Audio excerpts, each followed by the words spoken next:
എൻ്റെ പേര് അനു. ഇതെൻ്റെ പപ്പ സിബി.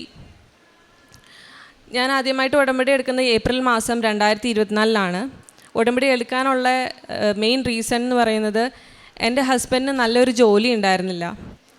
2018 പാസ് ഔട്ടാണ്. നല്ല കോളേജിൽ നിന്നൊക്കെയാണ് പാസ് ഔട്ട് ചെയ്തത്. പക്ഷെ ഒരിക്കലും കുറേ അധികം ജോലികൾ ചെയ്തിട്ടുണ്ടെങ്കിലും ഒരു സാറ്റിസ്ഫാക്ഷൻ കിട്ടിയിരുന്നില്ല. ഭയങ്കര മെൻ്റൽ പ്രഷറായിരുന്നു. കോർപ്പറേറ്റ് ജോലിയിൽ ഒക്കെ നിങ്ങൾക്ക് അറിയാലോ, ഭയങ്കര പ്രഷറുള്ള ജോലികളാണ് കിട്ടിയിരുന്നത്. അങ്ങനെ ഞങ്ങൾ 2024 എൻ്റെ ബ്രദർ കാനഡയിലാണ്. അപ്പോൾ ഞങ്ങൾക്ക് വിസ അപ്ലൈ ചെയ്തപ്പം ഞങ്ങൾക്കത് കിട്ടി. പക്ഷേ PR അപ്ലൈ ചെയ്തിട്ട് ഞങ്ങൾക്കത് കിട്ടുന്നുണ്ടായിരുന്നില്ല. പിന്നെ ഞങ്ങൾ ഹസ്ബൻഡ് ജോലി ഉപേക്ഷിക്കുകയും ചെയ്തായിരുന്നു. എനിക്ക് വർക്ക് ഫ്രം ഹോം ആയിരുന്നു. പക്ഷേ എനിക്ക് ഹസ്ബൻഡിന് ജോലി ഇല്ലാത്തതിനാൽ എനിക്ക് ഒത്തിരി മാനസിക വിഷമമായിരുന്നു. ഹസ്ബൻഡിനും ഭയങ്കര സങ്കടമായിരുന്നു. അങ്ങനെ ഇരിക്കുമ്പോഴാണ് ഞങ്ങൾ മമ്മിയും പപ്പയും ഓൾറെഡി ഉടമ്പടിയിലാണ്. അങ്ങനെ മമ്മി പറഞ്ഞിട്ടാണ് ഞാൻ ഏപ്രിലിൽ വന്ന് ഉടമ്പടി എടുക്കുന്നത്. ഉടമ്പടി എടുത്തതിന് ശേഷം ഞങ്ങൾക്ക് ഒത്തിരി അധികം സങ്കടങ്ങളുണ്ടായിരുന്നെങ്കിലും ഞങ്ങൾ ഒരുമിച്ചിരുന്ന് പ്രാർത്ഥിച്ചു. രാവിലെ ഇന്ന് ഞങ്ങൾ പള്ളിയിൽ പോകുമായിരുന്നു. ഞങ്ങൾക്കൊരു കുഞ്ഞു വാവയുണ്ട്. ഞങ്ങൾ അവനോട് കൂടെ ഞങ്ങൾ എന്നും രാവിലെ അല്ലെങ്കിൽ വൈകുന്നേരം ഞങ്ങൾ പള്ളിയിൽ പോകും, കുമ്പസാരിക്കും, ബൈബിൾ വായിക്കും, ഒരുമിച്ചിരുന്ന് ഞങ്ങൾ 3 പേരും കൂടെ ഒരുമിച്ചിരുന്ന് പ്രാർത്ഥിക്കും. ആ സമയത്തൊക്കെ ഞങ്ങൾക്ക് വിഷമം ഉണ്ടെങ്കിലും ഞങ്ങൾക്കൊരു പ്രത്യാശയുണ്ടായിരുന്നു. അങ്ങനെയാണ് ഞങ്ങൾ ദുബായിലോട്ട് പോകാമെന്നുള്ളൊരു തീരുമാനം ഞങ്ങൾക്ക് വരുന്നത്. അങ്ങനെ ജൂലൈ എൻഡ് ആയപ്പോഴേക്കും ഹസ്ബൻഡ് ദുബായിലോട്ട് പോവുകയാണ്. പിന്നീട് അവിടെ ഹെൽപ്പ് ചെയ്യാൻ ഒരു ദൈവദൂതനെ പോലെ തന്നെ ഞങ്ങൾക്കൊരു അങ്കിളിനെ കിട്ടി. എൻ്റെ മമ്മീൻ്റെ കസിൻ ഞങ്ങളെ ഹെൽപ്പ് ചെയ്തു. അങ്ങനെ ഹസ്ബൻഡ് അവിടെ ജോലിക്ക് കയറി. അവിടെ ജോലി ട്രൈ ചെയ്യാൻ വേണ്ടിയിട്ട് അങ്ങോട്ട് പോയി. പിന്നെ ഞാൻ ഉടമ്പടിയിൽ വെച്ചിരിക്കുന്ന മെയിൻ ആയിട്ട് ഓഗസ്റ്റ് 5 എൻ്റെ മോൻ്റെ 1ാം പിറന്നാളാണ്. അതിന് മുമ്പായിട്ട് ആ ഡേറ്റ് ഇട്ടിട്ട് ഞാൻ പ്രാർത്ഥിച്ചു. ആ സമയത്ത് എൻ്റെ ഹസ്ബൻഡിന് നല്ലൊരു ജോലി കിട്ടണേ ഞാൻ പ്രാർത്ഥിച്ചു. അങ്ങനെ രാവിലെ എന്നും 5:30 ഹസ്ബൻഡ് ഞാനും പ്രത്യക്ഷീകരണ പ്രാർത്ഥന ചെല്ലുകയും പള്ളിയിൽ പോവുകയൊക്കെ ചെയ്തു. ഓഗസ്റ്റ് 4 രാത്രി ഞാൻ മാതാവിനോട് പ്രാർത്ഥിച്ചു. മാതാവ് 4 ആയി. ഒരു പോസിറ്റീവായിട്ടുള്ള ഒരു റെസ്പോൺസ് ഞങ്ങൾക്ക് ഇതുവരെ കിട്ടിയില്ല. എന്താ മാതാവെന്ന് ചോദിച്ചു. പിന്നെ എനിക്ക് തൈറോയിഡിന് പ്രശ്നമുള്ളതുകൊണ്ട് രാത്രികാലങ്ങളിൽ ഞാനങ്ങനെ ഉറങ്ങാറില്ല. 12 മണിക്ക് ശേഷമൊക്കെയാണ് ഞാൻ ചിലപ്പോൾ ഉറങ്ങുക. അങ്ങനെ ഞാൻ മെസ്സേജ് സ്ക്രോൾ ചെയ്തുമ്പം എൻ്റെ ഹസ്ബൻഡ് മെസ്സേജ് അയച്ചിരിക്കുകയാണ്, നാളെ എനിക്ക് ഇൻ്റർവ്യൂ ഉണ്ട്, നീ എനിക്ക് വേണ്ടി പ്രാർത്ഥിക്കണം എന്ന് പറഞ്ഞു. ഞാൻ പറഞ്ഞു പ്രത്യക്ഷീകരണ പ്രാർത്ഥനയും ചൊല്ലി ഉപ്പ് ഇട്ട് പ്രാർത്ഥിക്കാൻ പറഞ്ഞു. അങ്ങനെ പിറ്റേ ദിവസം രാവിലെ തന്നെ ഹസ്ബൻഡ് ഇൻ്റർവ്യൂ അറ്റൻഡ് ചെയ്യാൻ പോയി. അവിടെ ഉപ്പിട്ട് പ്രാർത്ഥിച്ചു, തൈലം പുരട്ടി പ്രാർത്ഥിച്ചു. 4 പേരാണ് ഇൻ്റർവ്യൂ. ഒരു ബ്രസീൽ ബേസ്ഡ് കമ്പനിയാണ്, ഒരു കോസ്മെറ്റിക് ബേസ്ഡ് കമ്പനിയാണ്. അപ്പോൾ അവിടെ 4 പേരുണ്ടായിരുന്നു. ഇൻ്റർവ്യൂ അറ്റൻഡ് ചെയ്തു. അന്ന് തന്നെ പോസിറ്റീവ് റിസൾട്ട് വന്നു. യു ആർ സെലക്റ്റഡ്, നീ ആയിട്ട് ഭയങ്കര ഇംപ്രസ്ഡ് ആണ്, so you can join soon എന്ന് പറഞ്ഞു. സാലറി ചോദിച്ചത് ഹസ്ബൻഡ് ചോദിച്ച കുറഞ്ഞ സാലറി ആയിരുന്നു. പിന്നെ അങ്കിള് പറഞ്ഞു കുറച്ചും കൂടെ കൂടുതൽ ചോദിക്കണം, കാരണം ഫാമിലി ആയിട്ട് നീ മൂവ് ചെയ്യാനുള്ളതല്ലേ എന്ന് പറഞ്ഞുകൊണ്ട് കുറച്ച് കൂടുതൽ ചോദിക്കണം എന്ന് പറഞ്ഞു. അങ്ങനെ പിറ്റേ ദിവസം ജോബിൻ എക്സ്പെക്റ്റഡ് സാലറി ചോദിച്ചു. അപ്പം അവർ പറഞ്ഞു നീ ആ സാലറി തന്നെ ജോയിൻ ചെയ്തു ഓഗസ്റ്റ് 11 നീ ജോയിൻ ചെയ്യണമെന്ന്. ഓഗസ്റ്റ് 11 എന്ന് പറയുന്നത് ഒരു ട്യൂസ്ഡേ ആണ്. അതായത് ഞങ്ങൾക്ക് എന്ത് സങ്കടമോ അല്ലെങ്കിൽ ഞങ്ങൾക്ക് എന്ത് വരുന്നതും ഞങ്ങൾക്ക് ചൊവ്വാഴ്ചകളിലാണ് വരുന്നത്. അങ്ങനെ ജോബിൻ ആ ജോലിക്ക് ജോയിൻ ചെയ്തു. ജോബിൻ പഠിച്ചത് IT ആൻഡ് ഫൈനാൻസ് ആണ്. അത് തന്നെ ആ ഒരു ബേസ് തന്നെ ജോലിക്ക് കയറി. ഭയങ്കര ഹാപ്പിയാണ്.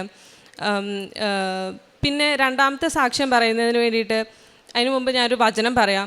സങ്കീർത്തനങ്ങൾ 23:4. മരണത്തിൻ്റെ താഴ്വരയിലൂടെയാണ് ഞങ്ങൾ പോകുന്നതെങ്കിലും അവിടുന്ന് കൂടിയുള്ളതിനാൽ ഞങ്ങൾ ഭയപ്പെടുകയില്ല. 2019 വർഷത്തിലാണ് എൻ്റെ പപ്പ ഉടമ്പടി എടുക്കുന്നത് ആദ്യമായിട്ട്. അതിൻ്റെ മെയിൻ റീസൺ എന്ന് പറഞ്ഞാൽ ഞങ്ങളുടെ വീടും സ്ഥലവും ഒരു കസിന് വേണ്ടിയിട്ട് പണയം വെക്കാൻ വേണ്ടിയിട്ട് ബാങ്കിൽ കൊടുത്തു. പപ്പയാണ് ജാമ്യം നിന്നത്. അത് 2016 ഈ സംഭവം നടക്കുന്നത്. പിന്നെ 2018 ബാങ്ക് നോട്ടീസ് അയക്കുകയാണ്, നിങ്ങളുടെ ഡ്യൂ ആയിരിക്കുന്ന എമൗണ്ട് എന്ന് പറയുന്നത് 2,20,00,000. ഞങ്ങൾ ആ സമയത്ത് ശരിക്കും പറഞ്ഞാൽ ഞെട്ടിപ്പോയി. കാരണം ഞങ്ങൾ ഒരിക്കലും പ്രതീക്ഷിച്ചിട്ടുണ്ടായിരുന്നില്ല, അവരൊരിക്കലും ഇൻഫോം ചെയ്തിട്ടുണ്ടായിരുന്നില്ല ഇത്രയും എമൗണ്ടിനാണ് ഇത് കടമെടുത്തിരിക്കുന്നതെന്ന്. ഞങ്ങൾ ഷെയ്ക്കായിപ്പോയി. പക്ഷേ ഞങ്ങളുടെ ഉടമ്പടിയിലുള്ള ബലത്തിൽ 2019 ഉടമ്പടി എടുത്ത ആ സമയത്ത് ഞങ്ങൾക്ക് ഭയങ്കര ഒരു ബലം കിട്ടി. ഞങ്ങൾക്ക് സങ്കടം ഉണ്ടായിരുന്നെങ്കിലും ഞങ്ങളുടെ ഉള്ളിൻ്റെ ഉള്ളിൽ ഞങ്ങൾക്കൊരു സന്തോഷം ഉണ്ടായിരുന്നു. പിന്നെ ഈ ഒരു ബാങ്കിൻ്റെ ആൾക്കാർ ഇടയ്ക്കിടയ്ക്ക് വീട്ടിലോട്ട് വന്ന് ഞങ്ങളെ മാനസികമായിട്ട് ഒത്തിരിയധികം വിഷമിപ്പിക്കുമായിരുന്നു. അങ്ങനെ ഈ ഒരു അവസ്ഥയിൽ അവർ നാട് മൊത്തം വിളിച്ചു പറഞ്ഞു പോയി, സിബീൻ്റെ സ്ഥലം ലേലം വിളിക്കാൻ പോവുകയാണ്. ആ സമയത്തൊക്കെ ഞങ്ങൾ ഓടി വന്ന് ഞങ്ങൾ മാതാവിൻ്റെ ഈശോൻ്റെ മുമ്പിൽ ഞങ്ങൾ പ്രാർത്ഥിക്കും. മമ്മി എപ്പോഴും പ്രാർത്ഥിക്കുമായിരുന്നു, മാതാവേ ഈശോയെ, ഈ സഹനങ്ങൾ തന്ന അങ്ങേക്ക് ഞങ്ങൾ നന്ദി പറയുന്നു, ഞങ്ങളെ ഒരു സാക്ഷിയായിട്ട് ഉയർത്തണമേ എന്ന് ഞങ്ങൾ എപ്പോഴും പ്രാർത്ഥിച്ചിരുന്നു. അങ്ങനെ ഞങ്ങൾക്ക് സ്റ്റേ ഓർഡർ കിട്ടി. 2020 ഒക്കെ ആയപ്പോൾ ഞങ്ങൾക്ക് സ്റ്റേ ഓർഡർ കിട്ടി, ഇതിനുള്ള സ്റ്റേ ഓർഡർ കിട്ടി. പക്ഷേ 2024 ജൂലൈ ആയപ്പോഴേക്കും സ്റ്റേ ഓർഡറിൻ്റെ കാലാവധി കഴിഞ്ഞു. അങ്ങനെ ബാങ്കുകാർ പൊസഷന് വരികയാണ്, ഓഗസ്റ്റിൽ വന്നു. അതിന് മുമ്പായിട്ട് ഞങ്ങൾക്ക് നോട്ടീസുകളൊക്കെ കിട്ടുന്നുണ്ടായിരുന്നു. ഓഗസ്റ്റിലാകുമ്പോൾ അവർ പൊസഷന് വരും എന്ന് പറഞ്ഞിട്ട് നോട്ടീസ് അയച്ചിട്ടുണ്ടായിരുന്നു. ആ സമയത്ത് എൻ്റെ പപ്പയും മമ്മിയും കൂടെ ഇവിടെ അച്ഛനെ കാണാൻ വേണ്ടി വന്നു. അപ്പോൾ അച്ഛൻ തലേ കൈ വെച്ച് പ്രാർത്ഥിച്ചു പറഞ്ഞു, നിങ്ങളിവിടെ സാക്ഷ്യപ്പെടുത്താൻ വരണം എന്ന് പറഞ്ഞു. ആ ഒരു വേർഡ് ഞങ്ങൾക്ക് കിട്ടിയപ്പം ഞങ്ങൾക്ക് ഭയങ്കരധികം ഒരു പോസിറ്റീവ് റെസ്പോൺസ്. ഞങ്ങളുടെ ചുറ്റുമുള്ളവർ ഞങ്ങൾ ഒത്തിരി അധികം കുറ്റപ്പെടുത്തുകയൊക്കെ ചെയ്തിരുന്നു. പക്ഷേ ഞങ്ങൾക്ക് അവർ പറഞ്ഞിരുന്നു, നിങ്ങൾ എപ്പോൾ വേണമെങ്കിലും ഇറങ്ങാൻ റെഡി ആയിരുന്നോ എന്നൊക്കെ ഞങ്ങളോട് മാനസികമായിട്ട് ശക്തി വേണമെന്നൊക്കെ പറയുമായിരുന്നു. പക്ഷേ എനിക്ക് ഭയങ്കര ഒരു ഉള്ളിൻ്റെ ഉള്ളിൽ പറയുമായിരുന്നു, ലാസ്റ്റ് മൊമെൻറ്റിൽ ദൈവദൂതൻ വരുന്നു എപ്പോഴും എൻ്റെ ഉള്ളിൽ പറഞ്ഞുകൊണ്ടിരുന്നു. അങ്ങനെ ഓഗസ്റ്റ് മാസം പൊസഷന് വേണ്ടി അവർ വന്നു. എൻ്റെ പപ്പയും ഞാനും കൂടെ രാവിലെ എന്നും വിശ്വാസ പ്രമാണം ചൊല്ലി ഉപ്പ് വീടും ചുറ്റുമിട്ട് പ്രാർത്ഥിക്കുമായിരുന്നു. അങ്ങനെ പൊസഷൻ എടുക്കാൻ വന്നെങ്കിലും ലാസ്റ്റ് മൊമെൻറ്റിൽ അവർ പോയി, പൊസഷൻ എടുക്കാതെ പോയി. പിന്നെ 2 ദിവസത്തിന് ശേഷം അവർ വന്നു പറഞ്ഞു, സെറ്റിൽമെൻറ്റിന് സംസാരിക്കാൻ വേണ്ടിയിട്ട് ബാങ്കിൽ വരണമെന്ന് പറഞ്ഞു. അപ്പം അവർ പറഞ്ഞു, അതൊക്കെ സംഭവിക്കുന്ന ഒരു ചൊവ്വാഴ്ച ദിവസങ്ങളിലാണ്. പിന്നെ അവർ പറഞ്ഞു 1 കോടി 4 ദിവസത്തിനുള്ള അടയ്ക്കണം എന്ന് പറഞ്ഞു. അത്ഭുതമെന്ന് പറയട്ടെ, കുറച്ച് പേര് ഞങ്ങളുടെ അവിടുത്തെ സ്ഥലം എടുത്തു, കസിൻസ് തന്നെയാണ് എടുത്തത്. 1 കോടി അങ്ങനെ ഞങ്ങൾ അടച്ചു. പിന്നെ സെറ്റിൽമെൻറ്റിന് സംസാരിക്കാൻ വന്നപ്പം ഒരു സഹോദരൻ പറഞ്ഞു, ഇങ്ങനെ ഞങ്ങളുടെ അവസ്ഥ കണ്ടപ്പോൾ ആ സഹോദരൻ അത് ഏറ്റെടുത്തു. ആ സമയത്ത് ഒരു ദേവദൂതൻ വന്ന പോലെയായിരുന്നു ഞങ്ങൾക്ക്. ഞങ്ങളുടെ സ്ഥലം ഏറ്റെടുത്തു. അവർ പറഞ്ഞു, ഞാൻ ചെയ്തോളാം, ഞാൻ ഏറ്റെടുത്തോളാം, നിങ്ങളുടെ കട ഞാൻ അടച്ചോളാം എന്ന് പറയുകയാണ്. എന്നിട്ട് ആ 3 മാസത്തിനുള്ളിൽ ജനുവരി ഫെബ്രുവരിക്കുള്ളിൽ അദ്ദേഹം ആ കടം അടച്ചു തീർത്തു. മാർച്ചിലായിരുന്നു ഞങ്ങളുടെ ബാക്കിയുള്ള സ്ഥലം, ഞങ്ങളുടെ വീടും കുറച്ച് സ്ഥലം ഞങ്ങൾക്ക് കിട്ടി. ബാക്കിയുള്ള സ്ഥലം ഞങ്ങൾക്കത് കൊടുക്കേണ്ടി വന്നു. പക്ഷേ ഞങ്ങളുടെ മരണത്തിൻ്റെ നിഴൽവീണ താഴ്വരയിൽ കൂടെ ഞങ്ങൾ നീങ്ങിയപ്പോൾ ഞങ്ങളെ സംരക്ഷിച്ച് ഞങ്ങളുടെ ഈശോയാണ്. ഞങ്ങൾക്ക് നഷ്ടങ്ങളൊന്നും ഞങ്ങൾക്ക് സാരമില്ല. ഞങ്ങളെ രക്ഷിച്ച ഈശോയ്ക്കും മാതാവിനും ഒത്തിരി കോടാനുകോടി നന്ദി. പിന്നെ ഞങ്ങളുടെ പ്രേക്ഷിത പ്രവർത്തനം എന്ന് പറയുമ്പം ഞങ്ങൾ ഉടമ്പടിക്ക് മുമ്പും ഉടമ്പടിക്ക് ശേഷം ഞങ്ങൾ ഒത്തിരി അധികം കാര്യങ്ങൾ ചെയ്തിട്ടുണ്ട്. പാവങ്ങളെ സഹായിക്കുമായിരുന്നു, ഭവനമില്ലാത്തവർക്ക് ഭവനങ്ങൾ വെച്ച് കൊടുത്തിട്ടുണ്ട്. ഒരു തുണ്ട് ഭൂമി ഇല്ലാത്തവർക്ക് സ്ഥലം മേടിക്കാൻ വേണ്ടി പപ്പ പൈസ കൊടുത്തിട്ടുണ്ട്. അതേപോലെ അനാഥാലയത്തിൽ ഞങ്ങൾ മാസം തോറും ഞങ്ങൾ ഫുഡ് കൊടുക്കുന്നുണ്ട്. അങ്ങനെ ഒത്തിരി അധികം പ്രേക്ഷിത പ്രവർത്തനങ്ങൾ ചെയ്തിട്ടുണ്ട്. പിന്നെ പപ്പയാണെങ്കിലും പത്രങ്ങൾ കൊടുത്തിട്ടുണ്ട്, കൃപാസന പത്രങ്ങൾ കൊടുക്കുമായിരുന്നു. പിന്നെ ഇപ്പോഴും കൊടുക്കുന്നുണ്ട്. പിന്നെ ഇവിടെ കൃപാസനത്തിലേക്ക് കുറേ പേരെയൊക്കെ എത്തിച്ചിട്ടുണ്ട് ഉടമ്പടി എടുക്കാൻ വേണ്ടിയിട്ട്. അതൊക്കെയാണ് ഞങ്ങൾ ചെയ്ത പ്രേക്ഷിത പ്രവർത്തനം. ഞങ്ങൾക്ക് ഇത്രയധികം അനുഗ്രഹങ്ങൾ ചൊരിഞ്ഞ എൻ്റെ മാതാവിനും ഈശോയ്ക്കും കോടാനുകോടി നന്ദി. സങ്കീർത്തനം 34 6 മുതൽ 8 വരെ തിരുവചനങ്ങൾ. ഈ എളിയവൻ നിലവിളിച്ചു, കർത്താവ് കേട്ടു, എല്ലാ കഷ്ടതകളിൽ നിന്ന് അവനെ രക്ഷിക്കുകയും ചെയ്തു. കർത്താവിൻ്റെ ദൂതൻ ദൈവഭക്തരുടെ ചുറ്റും പാളയമടിച്ച് അവരെ രക്ഷിക്കുന്നു.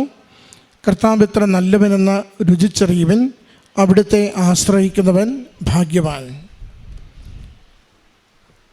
അനുസിബി എന്ന ഈ മകൾ പിതാവിനോടൊപ്പം ചേർന്ന് കുടുംബത്തിന് ലഭിച്ച 2 വലിയ അനുഗ്രഹങ്ങളെ സാക്ഷ്യപ്പെടുത്തുന്നു.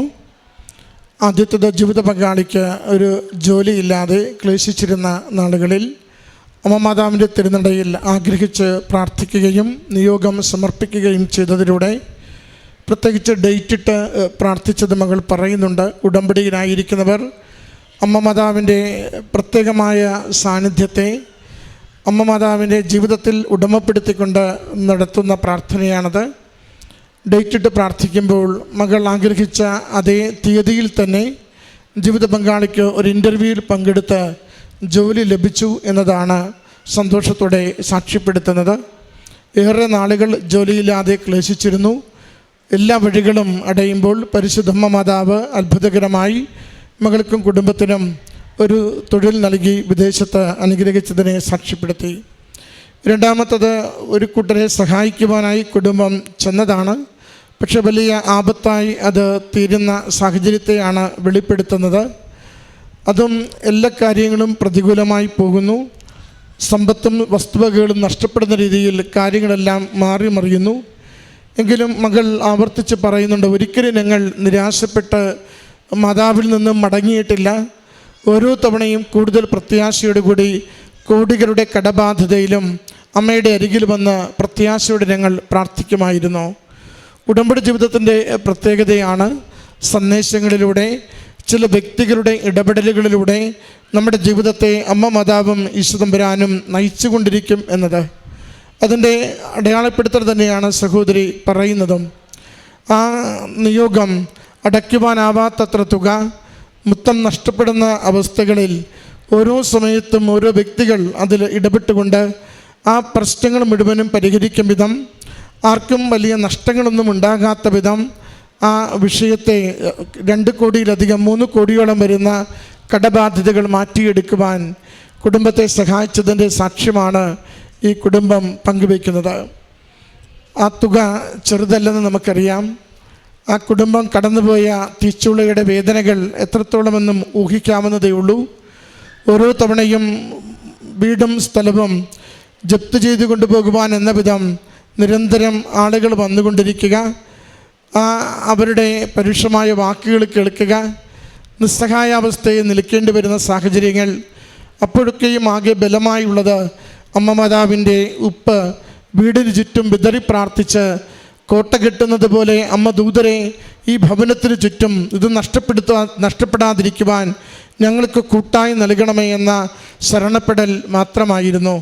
മകൾ പറയുന്നുണ്ട്, അത് തന്നെയാണ് സെറ്റിൽമെൻറ്റിന് വേണ്ടി വിളിക്കുമ്പോൾ ദൂതരെ അയച്ചുകൊണ്ട് ആദ്യം കുറച്ച് ബന്ധുക്കളും രണ്ടാമത് മറ്റൊരു വ്യക്തിയും ആ വിഷയത്തിലേക്ക് ഇടപെട്ട് ഇവർ പോലും വിചാരിക്കുന്നതിനപ്പുറം ആ നിസ്സാരമായി സമയച്ചുരുക്കത്തിൽ ആ വിഷയം പരിഹരിച്ചു കൊടുത്ത് കടബാധ്യതകൾ നീക്കിക്കൊടുത്ത് സമാധാനത്തോടെ ജീവിതം നയിക്കുവാൻ കുടുംബത്തെ സഹായിച്ചത്, അനുഗ്രഹിച്ചത്. പ്രിയമുള്ളവരെ, തിച്ചുളയിലൂടെ നടക്കുമ്പോഴും അമ്മയുടെ കരം നാം പിടിച്ചിട്ടുണ്ടെങ്കിൽ അമ്മ മാതാവ് നിശ്ചയം നമ്മളെ സുരക്ഷിതമായി പൊള്ളലേൽക്കാതെ പുറത്തു കൊണ്ടുവരും. എത്ര കണ്ട് കഥനത്തിൻ്റെ കണ്ണീരിൻ്റെ ജീവിതാവസ്ഥയിലൂടെ നാം ഇങ്ങനെ മുന്നോട്ട് വലയുമ്പോഴും അമ്മ മാതാവിൻ്റെ ഉടമ്പടിയിൽ പ്രത്യാശയർപ്പിച്ച് നേർച്ചവസ്തുക്കൾ വിശ്വാസത്തോടെ നാം ഉപയോഗിച്ചുകൊണ്ടാണ് ജീവിക്കുന്നതെങ്കിൽ അത് ജീവിതത്തിനകത്തും പുറത്തും ശരീരത്തിനകത്തും പുറത്തും നാം വ്യാപരിക്കുന്ന ഇടങ്ങളിലൊക്കെയും പ്രത്യേകമായ ഒരു ആത്മധൈര്യവും സന്തോഷവും പ്രത്യാശയും നമുക്ക് കൈമാറിക്കൊണ്ടിരിക്കും. ഇതിവിടെ അവസാനിക്കില്ല. ഇതിൽ നിന്ന് പുറത്തു വരുവാൻ പറ്റുന്ന കൃപ, ബലം എൻ്റെ അമ്മ വഴി എൻ്റെ ഈശോയിലൂടെ എനിക്ക് ലഭിക്കുമെന്ന്. അപ്രകാരം ജീവിതത്തെ വീണ്ടും ഐശ്വര്യത്തിലേക്ക്, സമാധാനത്തിലേക്ക് നയിച്ച കുടുംബത്തിൻ്റെ സാക്ഷ്യമാണ് നമ്മൾ കേട്ടത്. ഈ കുടുംബത്തിന് ലഭിച്ച ഈ നന്മകളെ ഓർത്ത് അമ്മ മാതാവിനും തിരുക്കുമാരനും നന്ദി പറഞ്ഞുകൊണ്ട് കരങ്ങളടിച്ച് ഈ സാക്ഷ്യം സമർപ്പിക്കാം. അത്യപൂർവ ദൈവാനുഭവങ്ങൾ ഇനി നിങ്ങൾക്കും സ്വന്തം. ഈ യൂട്യൂബ് ചാനൽ ഇതുവരെ സബ്സ്ക്രൈബ് ചെയ്തിട്ടില്ലെങ്കിൽ ഇപ്പോൾ തന്നെ സബ്സ്ക്രൈബ് ചെയ്യുക. ഈ വീഡിയോ ഇപ്പോൾ തന്നെ നിങ്ങളുടെ സുഹൃത്തുക്കൾക്ക് ഷെയർ ചെയ്തുകൊണ്ട് കർത്താവിൻ്റെ പ്രേക്ഷിതരാകുക.